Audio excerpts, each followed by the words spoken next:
My name is Bibek Adhikari. I am your English instructor. In today's class, we are going to solve the poetry portion of Unit 7, that is, Not Everyone. So, let's begin. Right. We'll now study a poem called Not Everyone. Not everyone here can be a king. Not everyone here can sing. Not all the animals can cry. Not all the birds can fly. Not all the insects can see. Not all the people are like me. Not all the people believe in you, and not all the words are true. Not all the people can dive, not all the people can drive. Not all the people are kind, not all the people are blind. Not all the people love to go to school, and not all people are really cool. Not all the people can play guitar, and not all the people can be a rock star. Not all the people can bake, and not all the people love cake. Joy Galal. So that was the end of reading portion. Now we will understand and analyze the poem in different ways. First of all, we are now going to understand, there are the three levels of reading a poem, and they are, whenever we are reading anything, we follow the three levels, and those three levels, they help us to understand the poem better. Or any kind of literary text, does not matter whether it is a poem or a story or a novel. So three levels of understanding are very crucial when we are trying to understand literature. The first is what we called literal comprehension, and the second is what we call interpretation. And finally, we have critical analysis. So these three aspects make, reading more fulfilling. So these three levels are very significant when it comes to reading any kind of literary text. Correct? So apart from that, poetry follows different kind of rules. While reading poetry, we must be able to analyze the subtle literary elements as well as fully understand and enjoy the poem. As Archibald MacLeish once said, that poetry should not mean but be. So poetry should be, I know that. But more than that, poetry should also be read with a lot of tact. So tact is needed when we talk about poetry. What do we need when we are studying poetry? We need something called tact. Tact is very significant when it comes to reading, studying poetry. And without tact, understanding poetry is so lame and it would not be a fulfilling experience, right? The two elements that we should be focusing while understanding tact are, the first one being thematic analysis, and the second one being the artistic analysis. So in thematic analysis, we basically talk about the theme of the poem. So what is the poem, talking about? That is the basic question that teachers love to ask when they are talking about thematic aspect of the poem. But in the artistic analysis, we more focus on the rhetorics of the text, more on the language. We try to find out different literary elements that are used, similes, metaphors, pun, to name a few, and basically, understanding language and understanding that language can carry much more deeper meaning compared to everyday language is a fulfilling experience for literary readers. Now, as you can see in the poem contains very simple language. As you see, let's find the rhyme pattern first. We have a very normal a b b, very commonplace rhyme, a b b. So again, it follows a, or we can say not exactly a but c c. So I'm gonna write c c. It follows this pattern, correct? So we have a B B rhyme scheme, which is pretty much always used in poetry, most of the time, not always. So it follows a distinct, cadence, a distinct pattern. If you are a very tactful reader, you would find that this poem is very simple and follows a single rule, and the rule is starting from not and ending with a rhyme, a single word, rhyme, full rhyme. So not everyone here can be a king, not everyone here can sing, not all the animals can cry, not all the birds can fly. So if we study the cadence, we find that it's very simple, it's very straightforward, correct? So let me give you one example. Let's take a line from the poem. Not all the birds can fly. Not all the birds can fly. So this is the line from the poem. Not all the birds can fly. And how would you, scan this line? So scan it. Scan the line. Scanning the line means, finding out the stress pattern, finding the number of syllables, finding the cadence, finding the rhythm. So scanning is all about finding the rhythm of the poem. And how would you find the rhythm of the poem? Not all the birds can fly. So let's try one by one. Not all. So we have two syllables here. The birds, two syllable, can fly. So not all the birds can fly. Not is stressed. All can be also stressed. Doesn't matter, the is not stressed.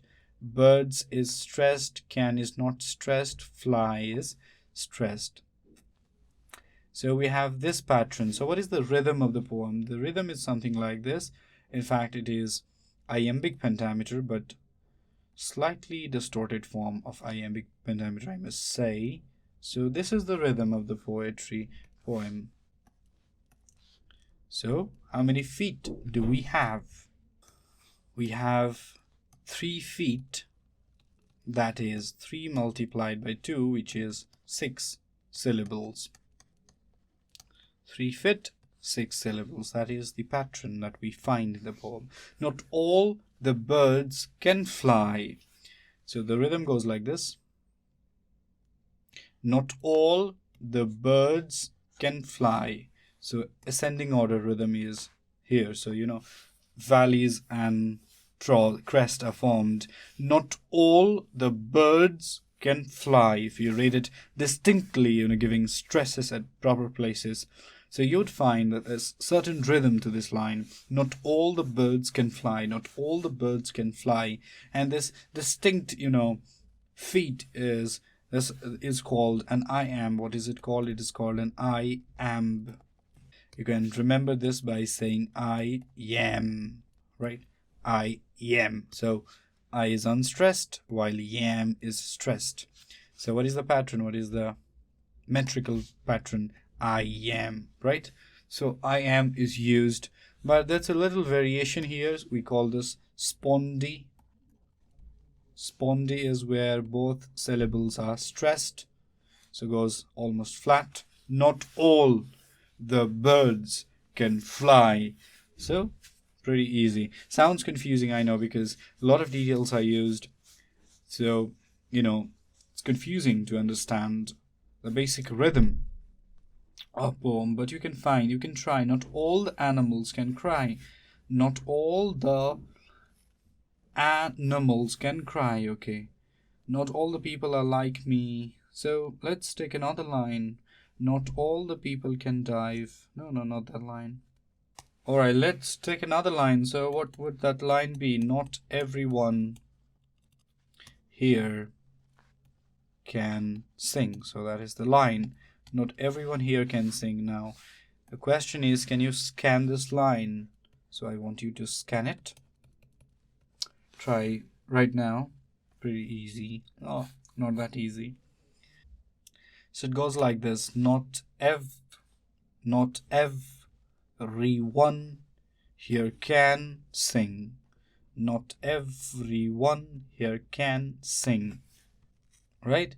So this seems a little distorted. If we have to find out the rhythm, we would find something like this. Not everyone here can sing. So very distorted rhythm. I don't find particular IMs here. So this happens because poetry is always full of exceptions. We have a spondy here followed by an IM followed by a trochee followed by nothing. So a single stressed word. Pretty complex. So let me help you on scanson once again. So let's understand what scanning a poem really means. Scanning a poem. So how would you scan a poem? That is a question. First of all, you need to find the stressed words and the unstressed words. Generally, exception applies, but generally nouns are stressed, verbs are stressed, adjectives are stressed, adverbs are stressed, while pronouns are not stressed, prepositions are not stressed, auxiliary verbs are not stressed. So be verbs, has verbs, do verbs, they are not stressed. Also, articles are not stressed. What are articles? A, and, the. These words are not stressed. So auxiliary verbs be, has, do are not stressed. Articles a and the are also not stressed. That is to say that stressed words are important while the unstressed words are not so important. That is the main idea. Stressed words very important, unstressed not so important. So let me give you one example, a random example. With love and care, I take the poem home.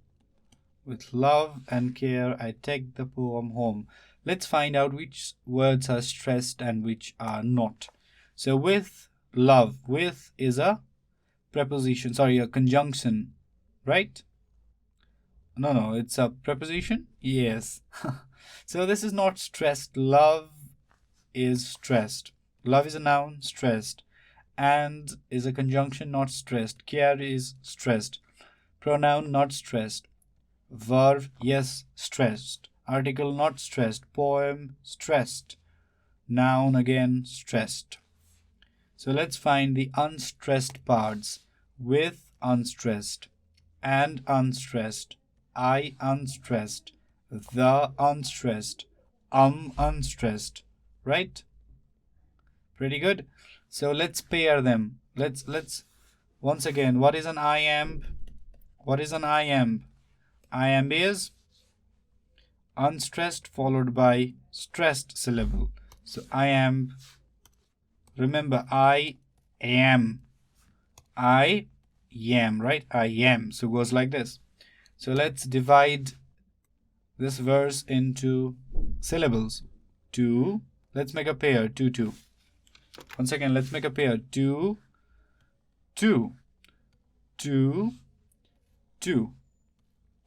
How many feet? So this is 1 feet. Let's count. One. This is 1 foot. 1, 2, 3, 4, 5. So that is 5 feet. Once again, 5 feet. 5 feet.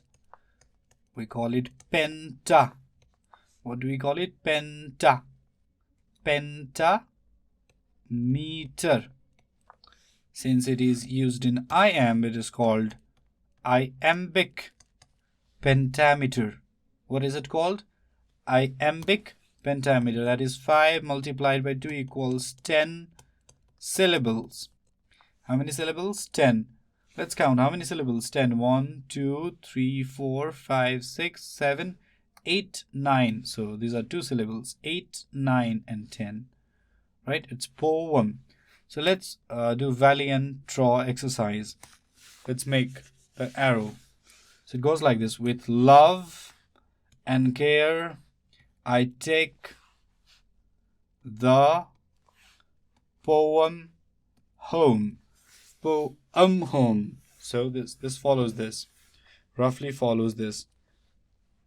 This is a valley, while this is the crest. So it goes up and down, up and down, up and down. It is unstressed syllable followed by a stressed one.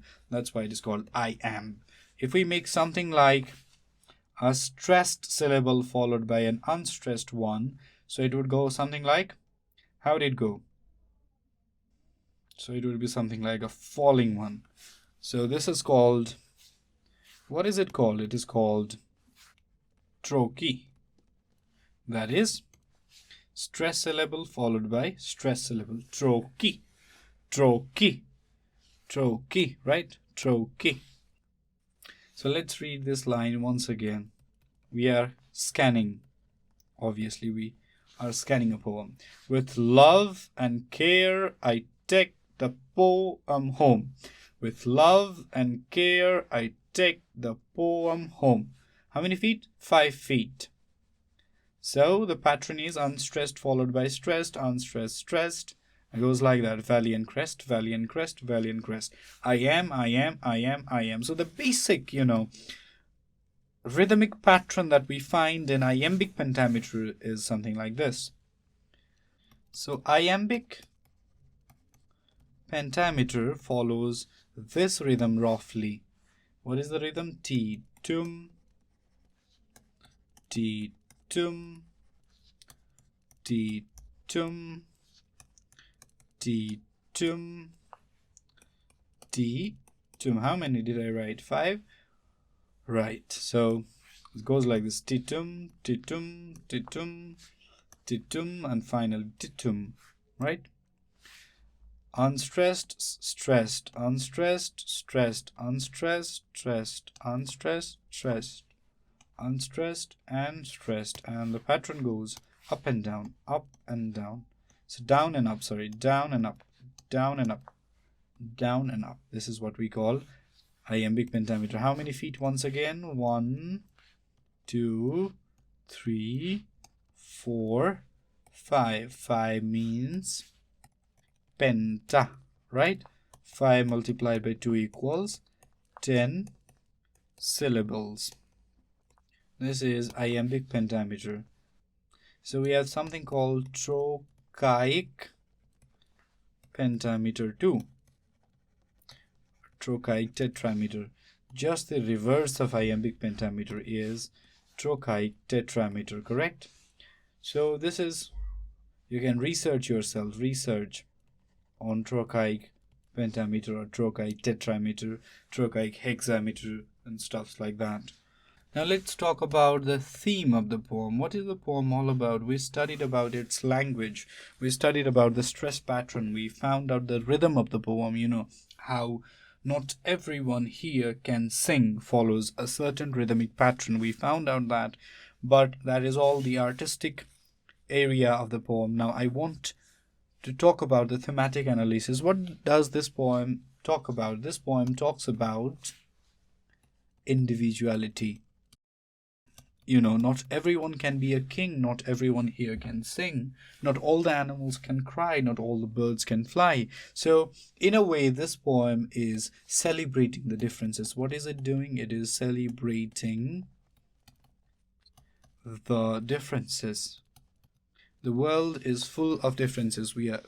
The world is full of different people. Different kind of people live in this world. That's why the world is so happy. Imagine a world that is full of doctors, you see. Imagine a world that is full of scientists. How vulgar the world would be, right?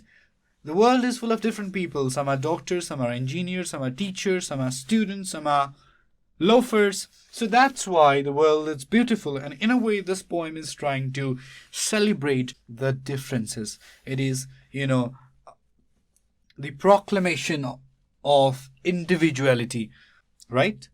This poem also tries to inspire, because in a way it says that no matter what the difference is, we all are humans.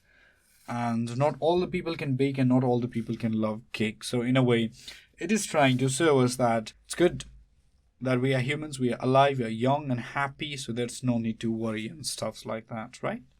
So that is the thematic analysis of this poem. Now I taught you about the artistic part of the poem, and also I taught you about the thematic portion of the poem. Now let me give you one homework. The homework is going to be very easy. All you have to do is research on iambic pentameter and write how it is used in English poetry. Pretty easy, this one. All you have to do is go to the internet, google.com, or maybe walk into your nearest library and research on iambic pentameter. You can find many books on poetry, on criticism, right? All you have to do is go through those books and find the dreaded words iambic pentameter and write how it is used in English poetry. That's your homework. Easy, right? So with this, we have come to end of today's class. If you have any questions or suggestions regarding this video series, feel free to write us at learning@deerwalk.edu.np. Thank you.